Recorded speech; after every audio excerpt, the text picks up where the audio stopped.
Ce matin, pendant que certains empruntent la route pour se rendre à Nouméa, Yannick, habitant du Vallon d'Or, a préféré la voie maritime.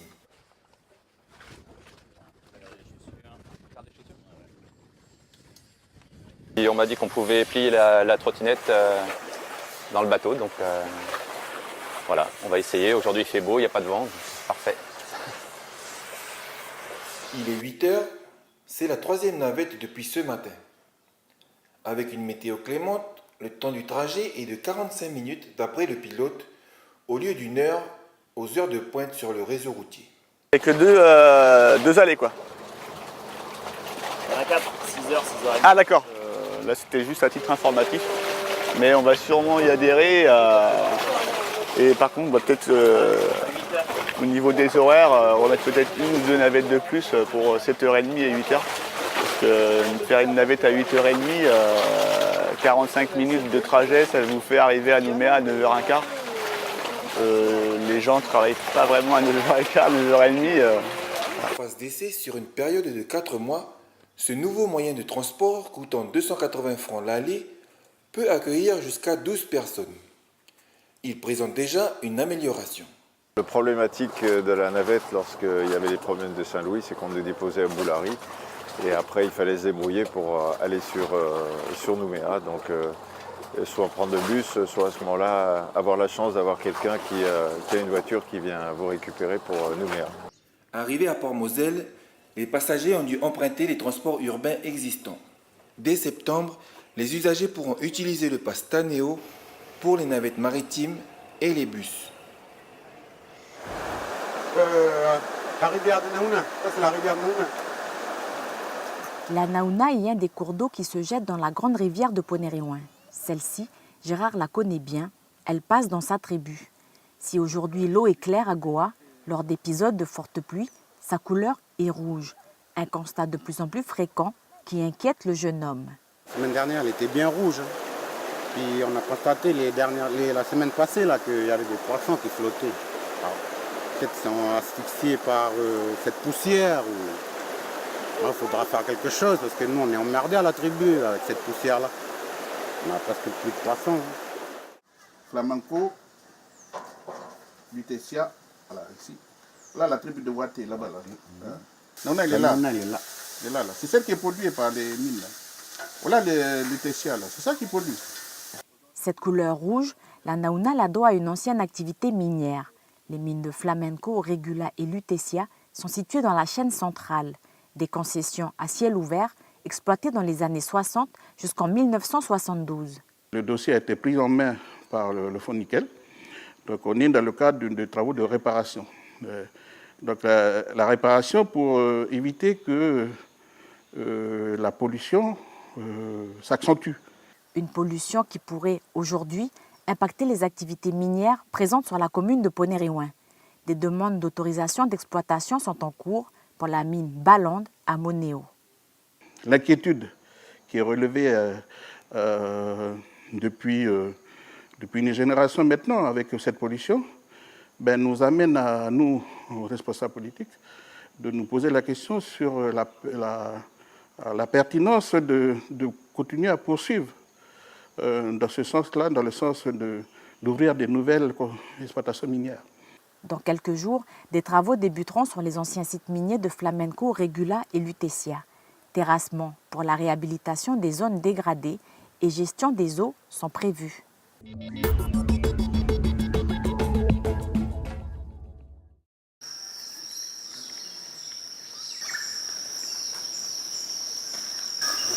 Moins de 6h moins 10. 6h moins 10, il est temps de partir. Femina, son frère et ses deux cousins ont 1 kilomètre de marche à faire. Le groupe se dirige vers la sortie de la vallée pour rejoindre l'arrêt d'autobus. Dans quelques minutes, le car en direction du lycée de Touo passera sur la RPN 10. C'est marcher le matin, marcher le soir. Pour ça, tous les papas là, ils vont se battre pour nous, pour qu'il y ait un car qui vienne nous ramasser le matin, comme l'année dernière. Jusqu'à l'an dernier, des navettes assuraient la desserte du fond des vallées pour le secondaire. Cette année, la mairie de Touo a décidé de les supprimer. Désormais, les lycéens des vallées devront se rendre par leurs propres moyens aux arrêts de bus situés sur la RPN 10. Une situation qui n'est pas acceptable pour les parents. On paye le même prix que les enfants du bord de mer. Et eux, leur car, ils les prennent sur place. Et nous, nos enfants, il faut qu'ils marchent. 5 vallées de Touo sont concernées par cette décision. À Tiwende et Wanache, les familles s'insurgent. L'enfant, il va partir à 5 h du matin. Arrivé en bas, il attend le car. Il rentre le soir, il est 5 h, 6 h du soir. Et dans tout ça, c'est à quel moment qu'il se repose? C'est à quel moment qu'il va faire ses devoirs? Puis nous, on n'est pas dans les endroits où il y a le car Ouya qui passe, où il y a le car sud qui passe, où on a tous ces moyens-là. Non, on est dans les fins fonds des vallées. Là, ce n'est pas la même réalité. Si le ramassage scolaire du primaire est lui maintenu, ce choix pour le secondaire inquiète. Lydie et son mari ont 4 enfants et vivent à 5 km de la grande route. Il y a 3 ans, cette famille s'est battue pour que le bus fasse quelques kilomètres supplémentaires pour prendre ses enfants de maternelle. Pour Lydie, cet arbitrage pourrait signifier un retour en arrière. On a convoqué des réunions, fait des courriers pour pouvoir faciliter, aider nos enfants à la réussite à l'école. C'est déjà les aider à partir de là. Une réunion publique avec l'équipe municipale sera organisée dès le retour du maire sur le territoire. En attendant, les habitants sont informés que tout blocage des transports et des services communaux ferait l'objet d'une plainte auprès de la gendarmerie nationale. Est-ce que vous le connaissez celui-là? Celui-là, c'est le plus connu finalement de Palétuvier. Alors c'est Palétuvier chasse, celui-là. Alors là, on ne voit pas très bien, mais on le reconnaît en fait avec ses racines aériennes. Là, ils sont un peu isolés, ceux-là, mais souvent, on va le voir au fond, la mangrove, en fait, elle se développe, elle est assez dense, en fait. Et dedans, les poissons se cachent. Souvent, c'est un lieu où les juvéniles restent, où les poissons se reproduisent. Pour Amandine Aiglin, présidente de l'association, ce genre de visite en petit comité est un excellent moyen de sensibiliser les marcheurs à ce milieu, de créer un lien entre les participants, de récolter leurs idées et initiatives. À chaque fois, on a des petits groupes de 5 à 10 personnes. Donc ça permet en fait de prendre le temps d'échanger comme aujourd'hui, de discuter, de se poser des questions parce qu'on n'est pas non plus des experts, on n'est pas des botanistes, on n'est pas des experts de la mangrove. Donc on se pose des questions, on essaye de chercher, de valider, de réfléchir. Pendant les vacances, c'est souvent les familles. On a eu le club de voile qui est venu. On a des touristes aussi qui viennent. Voilà, donc on a un petit peu tous les publics. Et là, on a dû toucher une 40aine de personnes, je pense, depuis le début. Donc là, on a une petite graine qui va faire après la propagule qu'on a ici. Et là, elle va tomber, là, je ne sais pas dans combien de temps elle va tomber. Donc on essaye de suivre à chaque fois, de voir où ils en sont, et après on note pour savoir à peu près à quelle saison les propagules vont germer, vont tomber, pour que l'année prochaine, on sache un petit peu à quelle période récolter. Pour les planter, il faut prendre une graine, enlever, comme un bouchon qu'on enlève et on plante dans l'eau. Ça m'a permis de découvrir avec Amandine, parce qu'en classe, j'avais pas appris ça encore. Et pour mes camarades, mes amis, il faudrait qu'ils viennent ici avec nous pour voir comment c'est, pour protéger aussi la nature. Comme j'ai choisi de donner l'instruction à la maison à ma fille, donc en fait, je me suis dit que ça faisait une bonne sortie pédagogique. Et puis ça nous a permis de voir la mangrove autrement en fait, et de nous rendre compte qu'il faut la protéger parce qu'en fait ça protège le littoral et puis elle sert de nurserie aux petits poissons, etc. Avant de venir, moi je pensais qu'il n'y avait qu'une sorte de palétuvier. Là on a découvert que sur Koumak il y en avait 5 différentes et qu'en Calédonie apparemment il y en aurait même 25. Donc, et qu'ils avaient chacun développé des stratégies différentes pour survivre dans leur milieu, se reproduire, etc. Et oui, c'était super intéressant en fait comme balade.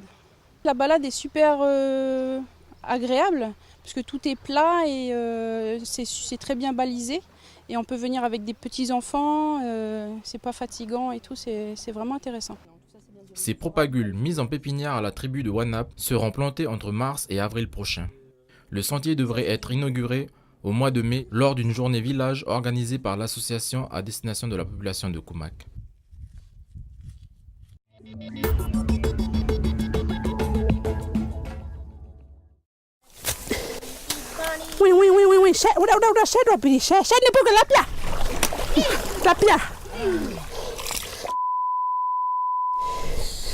Oui,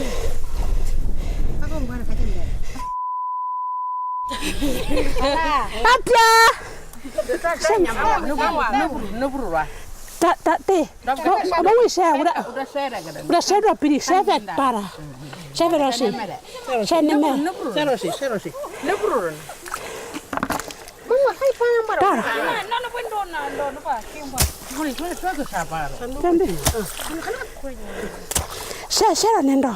Mwetwa kwa. Ngasa. Andi wi.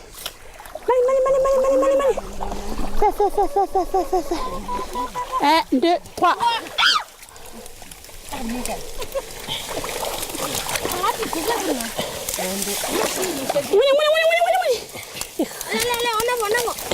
3. Shebi. 1, 2, 3. 1, 2, 3.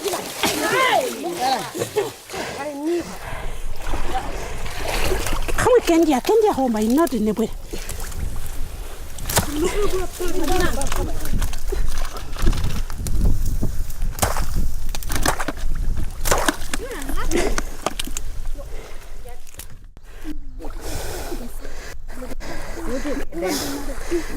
Mfe tija kada wala ti mwembwa kada tija mbwa dopo mfere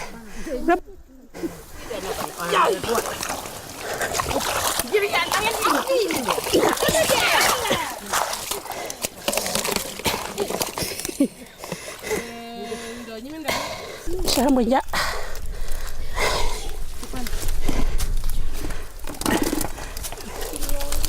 Kagala la bonne là la nière wa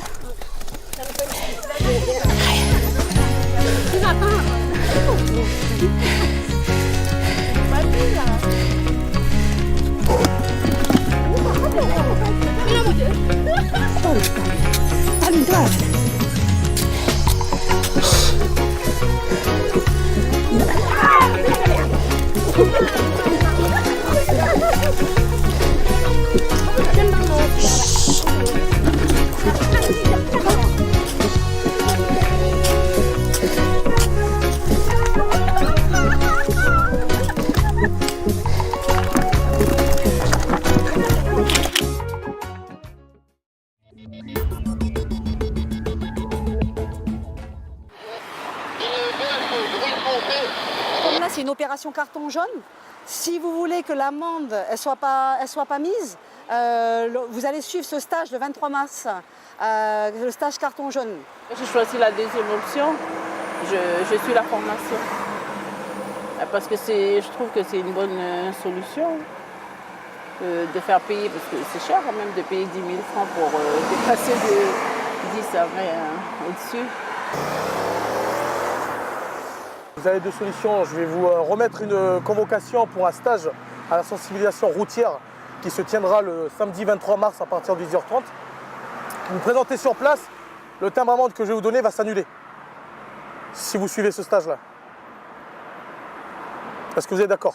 Je trouve que c'est très bien pour sensibiliser les gens, pour que les gens roulent moins vite. Voilà, de la prévention et encore de la prévention. C'est très bien. Ce dont on se rend compte, c'est que, on va dire 90% des gens qu'on a contrôlés, interpellés, nous disent vouloir venir et participer à cette opération, parce que derrière, c'est quand même, on passe l'éponge sur une amende de 15 000 francs, donc ils sont plutôt réceptifs. Et on se rend compte le jour de la sensibilisation qu'on a 2 tiers des gens qui viennent. Donc c'est plutôt positif.